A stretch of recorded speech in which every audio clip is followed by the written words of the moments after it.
அத்தியாயம் 188. சங்கரநாதன் சாண்டில்யனிடம் சற்றே பதட்டத்துடன், எனக்கு எனக்கு இவரை தெரியும். இவர்தான் நாகர் தலைவர் வீரபாகு.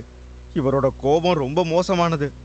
விராட ராஜ்யத்துக்கும் நாகர் மக்களுக்கு இடையே ஒரு போர் நடந்தப்போ பல சக்தி வாய்ந்த மக்கள் இவரால் கொல்லப்பட்டது எனக்கு இன்னும் நினைவிருக்கு. இவரை கையாள்றது நமக்கு கொஞ்சம் கடினமா இருக்கலாம் என்றார். அப்போது சாண்டில்யனும், நாகராணி வாசுகியின் நாகர் இனத்தைச் சேர்ந்த ஆட்கள் கூடியிருந்த இடத்தில் மொத்தமாக பச்சை பனிமூட்டம் சூழ்ந்திருந்ததால் எதிரெதிரே என்ன நடக்கிறது என்று அவர்களால் பார்க்க முடியவில்லை. சாண்டில்யன் தன்னுடைய சக்தியை பயன்படுத்தி அந்த மொத்த பச்சை பனிமூட்டத்தையும் விலக்க முயற்சி செய்து கொண்டிருந்தார். அதே சமயத்தில் மற்றொரு புறம் சமரன் பச்சை தாமரை மேடையுடன் பறந்து கொண்டிருந்தான். அவன் பறந்து சென்ற இடத்திற்கு கீழே ஒரு பழங்கால கோவிலை போன்ற ஒரு கட்டிடம் இருந்தது. அந்த கட்டிடத்தில் பல நாகங்களின் உருவங்கள் சிலைகளாக வடிக்கப்பட்டிருந்தன. அந்த நாகங்களுக்கு இடுப்புக்கு மேலே பெண்களின் உடலும் இடுப்புக்கு கீழே பாம்பின் உடலும் இருந்தது. அதன் மூக்குகளில் 2 துவாரங்களின் வழியாக ஒருவித பச்சை புகை வெளியே வர ஆரம்பித்தது. அங்கிருந்த மொத்த நாக சிலைகளிலிருந்தும் அந்த புகை வெளியே வர சட்டென ஒரு சிலை கண்களை திறந்தது. உடனே மற்ற சிலைகளும் ஒவ்வொன்றாக கண்களை திறந்தன. அவர்கள் அந்த இடத்தில் ஏதோ தவறு இருப்பதை உணர்ந்தார்கள். இன்னொரு புறம் நாகர் இனத்தைச் சேர்ந்தவர்கள் எல்லோரும் சாண்டில்யனுடன் போராடி கொண்டிருக்க, இவர்கள் நகரத்தின் எல்லையில் பாதுகாப்பிற்காக வடிவமைக்கப்பட்ட நாக பெண்களின் சிலைகள் உருப்பெற்று வானத்தை நோக்கி பார்த்தார்கள். ஏதோ ஒரு தவறான வாசனை வருது. நம்ம இடத்துக்கு யாரோ அத்துமீறி நுழைஞ்சிருக்காங்க போல. வாங்க, நாம உடனே போய் பார்க்கலாம் என்று சொல்லி ஒரு நாக பெண்மணி வானத்தை நோக்கி பறக்க, அவளுக்கு பின்னால் 9 நாக பெண்கள் பறக்க ஆரம்பித்தார்கள். சமரன் பச்சை தாமரை மேடையுடன் பறந்து கொண்டிருப்பதை கண்டவுடன் அவர்களுக்கு இன்னமும் கோபம் அதிகரித்து வேகமாக முன்னால் சென்று சமரனை சூழ்ந்து நின்று கொண்டார்கள். திடீரென்று நாகர் இன பெண்கள் தன்னை சூழ்ந்து கொண்டதை பார்த்து ஒரு நொடி அதிர்ச்சி அடைந்த சமரன் அவர்களையே அமைதியாக பார்த்து கொண்டிருக்க, சமரா, இவங்க நாகர் நகரத்தோட பாதுகாப்பு சிலைகள். இவங்களை மீறி உன்னால இங்கிருந்து வெளியே போக முடியாது. உன்னால அவங்கள சமாளிக்க முடியுமா என்று வர்ணமித்திரரின் குரல் கேட்க, ஓ அப்படியா விஷயம், சரி, இவங்களை நான் பாத்துக்கிறேன் குருவே என்று சமரன் மனதுக்குள் சொல்லிக் கொண்டான். அப்போது அந்த பெண்களில் ஒருத்தி சமரனை பார்த்து, யார் நீ? எதுக்காக எங்களோட எல்லைக்குள்ள வந்த? இங்கிருந்து எதை திருடிட்டு போற என்று கேட்டாள். திருடிட்டு போகல, எனக்கு சேர வேண்டியதை எடுத்துட்டு போறேன். இதை பத்தி கேள்வி கேட்க உங்களுக்கு எந்த அதிகாரமும் இல்லை என்று சமரன் சொல்ல, எங்க எல்லைக்குள்ள இருந்து நீ எதை எடுத்துட்டு போனாலும் அதை நாங்க அனுமதிக்க மாட்டோம். ஒழுங்கா எங்களோட நாகராணி கிட்ட வந்து நீ எடுத்ததை ஒப்படைச்சிட்டு மன்னிப்பு கேளு, இல்லைன்னா உன்னால இங்கிருந்து உயிரோட போக முடியாது என்று சொன்னாள் அந்த பெண். அதை கேட்டு சமரன் சிரித்து கொண்டே, சரி, உங்களால என்ன என்ன பண்ண முடியும்? பண்ணுங்க பாப்போம். இதுவரைக்கும் பாம்புங்க கூட நான் சண்டை போட்டதே கிடையாது. இன்னைக்கு அது எனக்கு ஒரு அனுபவமா இருக்கட்டும் என்று சொல்ல, அது அங்கே இருந்த பெண்களுக்கு பயங்கர கோபத்தை ஏற்படுத்தியது. அப்போது திடீரென ஒரு பெண்ணின் வால் நீளமாக உருவெடுக்க, அது நேராக சமரனின் கழுத்தை சுற்றி இருக்க ஆரம்பித்தது. அதே சமயத்தில் இன்னொரு நாகப்பெண் அதனுடைய வாயிலிருந்து ஒருவித நீல நிற புகையை வெளியிட்டது. அந்த புகை சமரனின் அருகில் வரும்போதே அவனுக்கு மூச்சு விட சிரமம் ஏற்படுவதை உணர முடிந்தது. குருவே, இதுங்களை சமாளிக்கிறதுக்கு ஏதாவது வழி இருக்கா? சீக்கிரம் சொல்லுங்க என்று மனதுக்குள் நினைக்க, சமரா, கொஞ்ச நேரத்துக்கு முன்னாடி தான் இவங்களை நான் பாத்துக்கிறேன்னு வீரவசனம் எல்லாம் பேசுன. இப்போ என்கிட்ட உதவி கேட்கிற என்று சிரித்து கொண்டே வர்ணமித்திரரின் குரல் சொன்னது. குருவே, பழிவாங்க இதுவா நேரம்? சீக்கிரம் சொல்லுங்க. அந்த நீல நிற புகை எனக்குள்ள போச்சுன்னா அதுக்கப்புறம் என்னால கண்டிப்பா மூச்சு விட முடியாதுன்னு நினைக்கிறேன் என்று சொன்னான் சமரன். இவங்களை சமாளிக்க நீ நெருப்பை பயன்படுத்தினாலே போதும் என்று வர்ணமித்திரர் சொல்ல, சமரன் சட்டென தன் கைகளை தேய்த்து நெருப்பை உருவாக்கி எரியும் கைகளால் தன்னை சுற்றியிருந்த பாம்பு வாளை பிடித்து இழுத்தான். நெருப்பு பட்டதும் வாள் கொஞ்சம் கொஞ்சமாக கருக ஆரம்பித்தது. உடனே அந்த பெண் வலியால் துள்ளினாள். உடனே சமரன் சட்டென அவளை தன் பக்கம் இழுத்து அவளது தலையை தனது 2 கைகளாலும் இருக்க பிடித்தான். அடுத்த சில நொடிகளிலேயே நெருப்பில் அவளுடைய தலை எரிந்து சாம்பலானது. அடுத்த நொடியே சமரன் தன் கையில் இருந்த நெருப்பை அந்த நீல நிற புகையை நோக்கி காட்ட, அந்த புகை காற்றில் கலந்து மறைந்து போனது. இங்க பாருங்க, உங்களை கொல்றதே என்னோட நோக்கம் இல்ல. இதுக்கு மேல உங்களோட கூட்டத்துல யாரோட உயிரும் போக கூடாதுன்னு நினைச்சா ஒழுங்கா இங்கிருந்து போயிடுங்க என்று சொன்னான் சமரன். அதை கேட்டதும் கூட்டத்தில் இருந்த ஒரு நாகப்பெண் ஆக்ரோஷமாக கத்திக் கொண்டே, உனக்கு எவ்வளவு தைரியம் இருந்தா எங்க எல்லைக்குள்ள வந்து எங்க ஆளுங்களையே கொல்லுவேன், இன்னைக்கு உன்னை உயிரோட விட மாட்டேன் என்று சொல்லி தனது கூர்மையான பற்களை காட்டி சமரனின் கழுத்தை கடிக்க வேகமாக காற்றில் ஊர்ந்து வந்தது. மறுபுறம் சாண்டில்யன் கொஞ்சம் வருத்தப்பட்டார். அவர் அங்கே இருந்த சக்தி வாய்ந்தவர்களை கண்டு கொஞ்சம் கவலையுடன், நம்ம முன்னாடி இன்னும் 3 வலிமையானவங்க இருக்காங்க. அவங்கள நாம சமாளிச்சுதான் ஆகணும்னு நினைக்கிறேன். இந்த நேரத்துல நாகராணியோட சிறப்பு காவலர் தலைவர் நம்ம கூட சண்டை போடாம போனது நம்மளோட நல்ல நேரம்னு தான் சொல்லணும் என்று சொன்னார். அப்போது கருப்பு அங்கி அணிந்த பெண் சாண்டில்யனை பார்த்து, மருத்துவரே, அந்த சக்தி கவசம் முழுசா மறைஞ்சிடுச்சு, நாம இப்பவே அங்க போயாகணும், இல்லனா பிரச்சனை ஏற்படும் என்று சொன்னாள். சாண்டில்யனுக்கு அந்த நேரத்தில் தெய்வீக ஒளியை கண்டுபிடிப்பதே ஒரு முக்கியமான விஷயமாகப்பட்டது. அப்போது இன்னொரு புறம் நகரச் சுவரை தாண்டி தூரத்தில் இருந்த வீரபாகுவை நோக்கி சிந்துவும் முதுவழுதியும் பறந்து சென்று கொண்டிருந்தார்கள். வீரபாகுவை பார்த்ததும் அவர்களின் கண்களில் ஒரு வித்தியாசமான பிரகாசம் தோன்றியது. நேராக அவர்கள் வீரபாகுவின் காதில் வந்து முழு கதையையும் சொன்னார்கள். அதை கேட்டதும் வீரபாகுவுக்கு கோபத்தை கட்டுப்படுத்த முடியவில்லை. அவங்களுக்கு எவ்வளவு தைரியம் இருந்தா நம்மளோட இடத்துக்கு வந்து இப்படி பண்ணுவாங்க என்று சொன்னவர் வேகமாக அந்த இடத்திலிருந்து சாண்டில்யன் இருக்கும் இடத்தை நோக்கி பறக்க ஆரம்பித்தார். அந்த நேரத்தில் அவருடைய கோபம் பசித்த சிங்கத்தை போல இருப்பதை பார்த்து சிந்துவும் முதுவழுதியும் பயத்தில் நடுங்கினார்கள். அங்கே அடுத்து என்ன நடக்கப் போகிறது என்று நினைக்கும் போது அவர்களின் பதட்டம் அதிகமானது.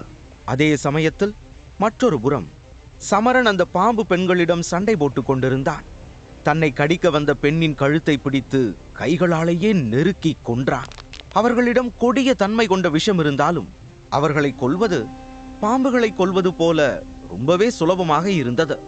ஆனால் அவர்களுடைய வாயிலிருந்து வழியும் எச்சத்தில் ஒரு துளி அவன் மீது விழுந்தாலும் அடுத்த நொடியே அவனது உடல் முழுவதும் நீல நிறத்தில் மாறி இரத்த ஓட்டம் நின்று அப்படியே சிலையாக மாறி அவனுடைய உயிர் பிரிந்துவிடும்.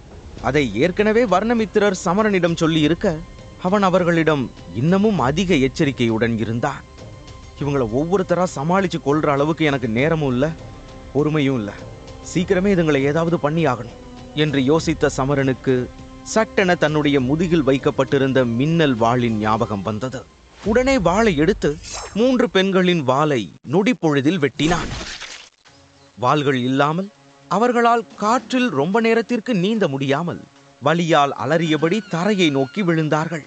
அதை பார்த்ததும் மீதமிருந்த பெண்கள் எல்லோரும் சமரனை பயத்துடன் பார்க்க ஆரம்பித்தார்கள். நீ ரொம்ப தப்பு பண்ணிட்டு இருக்க, இது மட்டும் எங்களோட நாகராணிக்கு தெரிஞ்சா உன்னால இந்த இடத்தை விட்டு வெளியே போக முடியாது, நீ இன்னமும் எங்களோட எல்லைக்குள்ளதான் இருக்க, அதை மறந்துடாத என்று சொன்னாள் ஒரு பெண். சமரன் ஏளனமாக சிரித்தபடி, உங்க நாகராணியே வந்தாலும் என்னோட வாள் கிட்ட தோத்துதான் போகணும், இப்போ நீங்க நிம்மதியா வந்த இடத்துக்கே போய் சேருங்க என்று சொல்லி வாளை ஒரு பெண்ணை நோக்கி வீச அந்த வாள் வேகமாக சுழன்று கொண்டே சென்று அவளது மார்பில் குத்தி நின்றது. அவள் வலியால் கதறிக் கொண்டிருக்கும் போதே அவளது உடலிலிருந்து தெரிந்த மின்னல் வெட்டுகள் சுற்றி கொண்டிருந்த மற்ற பெண்களின் மீது பட அவர்களது மொத்த உடலும் அடுத்த நொடியே சாம்பலாக கருகியது. இறந்து போன பாம்பை எரிக்கும் போது வரும் வாசத்தை போல அந்த இடம் மொத்தமும் கருகும் வாசம் மூக்கை துளைத்தது. சமரன் முகத்தை மூடிக்கொண்டு இன்னொரு கையை முன்னால் நீட்ட அவனுடைய மின்னல் வாள் மீண்டும் அவன் கைக்கு வந்து நின்றது. உடனே வாள் குத்தி நின்ற பெண்ணும் அடுத்த நொடியே சாம்பலாக மாறி காற்றில் கரைந்தாள். யாருகிட்ட என்ன சமாளிக்க உங்க நாகராணியாலேயே முடியாது, நீங்கெல்லாம் எம்மாத்திரம் என்று தனக்குள் சொல்லிக்கொண்ட சமரன் பச்சை தாமரை மேடையுடன் மீண்டும் பறக்க ஆரம்பித்தான். இன்னொரு புறம் சாண்டில்யனும் அவருடைய ஆட்களும் பச்சை மூடுபனி குறைவதற்காக காத்து கொண்டிருந்தார்கள். அடுத்த சில நிமிடங்களில் மூடுபனி கொஞ்சம் கொஞ்சமாக குறைய ஆரம்பிக்க தெய்வீக ஒளியை தேடி அவர்கள் பறக்க ஆரம்பித்தார்கள். அவர்கள் சன்னதியை நோக்கி பறப்பதை பார்த்து எண்ணற்ற நாகர்கள் பலத்த சத்தத்தை எழுப்பினார்கள். அவர்கள் நாகராணி வாசுகியின் பெயரை சொல்லி முழக்கமிட ஆரம்பித்தார்கள். இன்னொரு புறம் வீரபாகு, சிந்து மற்றும் முதுவழுதி 3 பேரும் சாண்டில்யனை நோக்கி பறந்து வந்து கொண்டிருந்தார்கள். சாண்டில்யனும் மற்றவர்களும் காற்றில் பறந்தபடி குளத்தின் மேல் கட்டப்பட்டிருந்த நிலத்திற்கு மேலே வந்தனர். எல்லோரும் தாங்கள் தேடும் பொருள் எங்கே என்று சுற்றிலும் பார்க்க ஆரம்பித்தார்கள். ஆனால் அங்கும் இங்கும் நன்றாக தேடி பார்த்தும் அவர்களால் தெய்வீக ஒளியை காண முடியவில்லை. எல்லாவற்றிற்கும் மேலாக நாகராணி வாசுகியின் அடையாளத்தையும் கூட அவர்களால் காண முடியவில்லை. அதே நேரத்தில் அந்த கருப்பு அங்கி பெண்ணும் தனது கூர்மையான கண்களால் சுற்றி பார்த்து கொண்டிருந்தாள். பின் அவள் திடீரென முன்னோக்கி நகர்ந்தபோது அவள் தனது கால்களுக்கு அருகில் ஏதோ ஒன்றை கண்டாள். உற்று பார்த்த பிறகே அது ஒரு பாம்பின் கருப்பு நிற கரிந்த தோல் என அவளுக்கு புரிந்தது. அந்த தோலை பார்த்ததும், இது ஒரு பாம்பு தோல், எரிஞ்சு சாம்பலாகியிருக்கு. ஒருவேளை தெய்வீக ஒளியோட வெளிச்சத்தால நாகராணி வாசுகி தான் எரிஞ்சு சாம்பலாகி இருப்பாங்களோ என்று சொன்னாள். உடனே சாண்டில்யனும் அதை ஒரு முறை பார்த்துவிட்டு, அப்படின்னா அந்த தெய்வீக ஒளி இங்க தானே இருந்திருக்கணும், எங்க போச்சு என்று கேட்டார். அவருடைய மொத்த சக்தியை பயன்படுத்தியும் அங்கே எந்த இடத்தில் தெய்வீக ஒளி இருக்கிறது என்று அவரால் கண்டுபிடிக்க முடியவில்லை. அதை நினைக்கும் போதே அவருக்கு பயங்கரமான கோபம் வந்தது. அப்போது மீண்டும் அந்த பச்சை மூடுபனி அந்த இடத்தை சூழ்ந்து கொள்ள ஆரம்பிக்க, அதை பார்த்த அந்த பெண் தனது சக்தியை பயன்படுத்தி பானத்தை நோக்கி கையை நீட்ட மொத்த பனி மூட்டமும் வெடித்து சிதறியது. அதற்கு பிறகு மொத்த இடமும் கண்ணாடியைப் போல மிகவும் தெளிவாக தெரிய ஆரம்பித்தது. தெளிவான இடத்தில் மீண்டும் ஒரு முறை சுற்றிலும் பார்த்துவிட்டு வந்த மாறன், தெய்வீக ஒளி இங்க இல்ல மருத்துவரே என்று சொல்ல, சங்கரநாதன் அவர் அருகில் வந்து, மருத்துவரே, நாகர்கள் நம்மளை நோக்கி ஆவேசமா வந்துட்டு இருக்காங்க. நாம உடனே இங்கிருந்து போயாகணும். இல்லைன்னா நாம ஒரு பெரிய போரை சந்திக்க வேண்டியதா இருக்கும். அதனால நிறைய உயிர் இழப்பு கூட ஏற்பட வாய்ப்பு இருக்கு என்று சொன்னார்.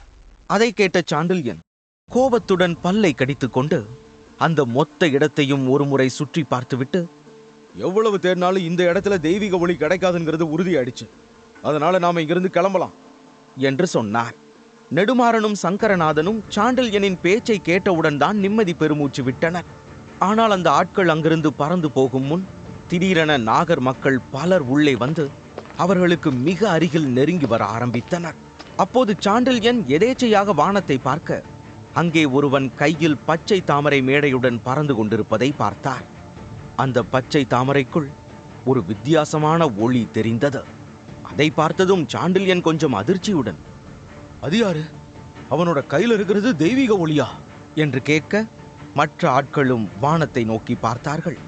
மருத்துவரே, நாம இங்க வந்து கஷ்டப்பட்டு போராடி நாகர்கள் கூட்டத்துல சண்டை போட்டுட்டு இருக்கும்போது அந்த சந்தர்ப்பத்தை பயன்படுத்தி வேற ஒருத்தன் அந்த தெய்வீக ஒளியை எடுத்துட்டு போறான் என்று மாறன் சொல்ல, சாண்டில்யன் கோபமாக சமரனை பார்த்து, எவ்வளவு தைரியம் இருந்தா என்னோட தெய்வீக ஒளிய ஒருத்தன் திருடிட்டு போகணும் என்று கத்தியபடி தன்னுடைய கூட்டத்தை பார்த்து, எல்லாரும் சீக்கிரமா அவனை துரத்தி புடிங்க, அவன் நம்ம கிட்ட இருந்து தப்பிச்சு போயிடக்கூடாது என்று சொன்னார். உடனே சாண்டில்யனின் ஆட்கள் சமரனை நோக்கி பறக்க தொடங்க, திடீரென வீரபாகு, சிந்து மற்றும் முதுவழுதி 3 பேரும் அவர்களின் முன்னால் வந்து நின்றார்கள். அவர்களுக்கு பின்னால் நிறைய நாகர்கள் நின்று கொண்டிருந்தார்கள். இது என்ன, உங்களோட விராட ராஜ்யம்னு நினைச்சிட்டீங்களா? நீங்க நினைச்சது எல்லாம் பண்ணிட்டு இருக்க. இது எங்களோட கோட்டை. எங்களை மீறி நீங்க உள்ள வந்திருக்கலாம். ஆனா எங்களோட அனுமதி இல்லாம உங்களால இங்கிருந்து வெளியில போக முடியாது என்று கோபமாக சொன்னார் வீரபாகு. அந்த நேரத்தில் வீரபாகுவின் உடல் முழுவதும் சிவந்து காணப்பட்டது. அவரது உடல் விஷத்தை உமிழ தயாராகி கொண்டிருந்தது. நீங்க சண்டை போடுறதுக்கு இது நேரம் இல்ல. முதல்ல வழியை விடுங்க. எதுவா இருந்தாலும் அப்புறம் பேசிக்கலாம் என்று சாண்டில்யன் தூரத்தில் பறந்து கொண்டிருந்த சமரனை பார்த்தபடி சொன்னார்.